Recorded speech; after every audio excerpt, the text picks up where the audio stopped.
Welcome to Double Sign Media. నేను మీ అదినైనా.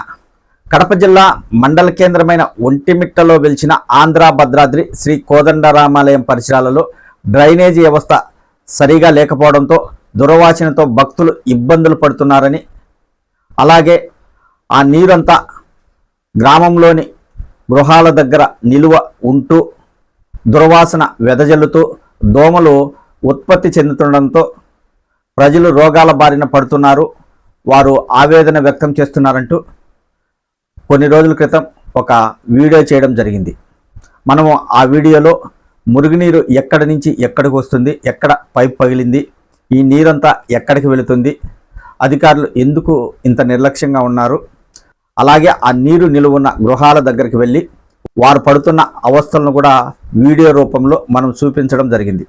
అందులో చిన్నపిల్లలు మాట్లాడారు, అక్కడ ఉన్న వృద్ధులు మాట్లాడారు. అయితే మనం చేసిన తర్వాత కొన్ని రోజులకు టీటీడీ అధికారులు స్పందించారు. ఆ మురుగునీరంతా గృహాల దగ్గరికి వెళ్లకుండా మరో డ్రైనేజీ గుంత తీశారు, ఆ నీరంతా అక్కడికి వెళ్ళేటట్టు. అలా కాకుండా డ్రైనేజీ వ్యవస్థ వల్ల భక్తులు ప్రజలు ఇబ్బందులు పడకుండా శాశ్వత నిర్మాణం పనులు చేపడతారని ఆశిద్దాం. అలాగే మనం చేసిన వీడియోకు స్పందించిన టీటీడీ అధికారులకు ప్రత్యేక ధన్యవాదాలు తెలుపుకుంటున్నాను. అదే కాకుండా ఆలయ పరిసరాల్లో పందుల బెడద ఎక్కువగా ఉంది.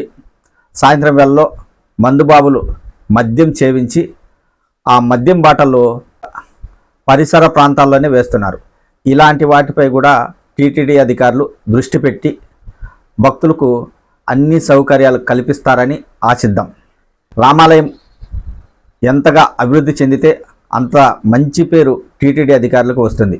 భక్తులు ఇబ్బందులు పడకుండా, అవస్థలు పడకుండా సౌకర్యాలు కల్పిస్తే వారిని భక్తులు ఎప్పటికీ మర్చిపోరు. ఏది ఏమైనా టీటీడీ అధికారులు స్పందించి డ్రైనేజీ గుంత ఏర్పాటు చేసినందుకు ప్రత్యేక ధన్యవాదాలు. 77 మీడియా తరపున.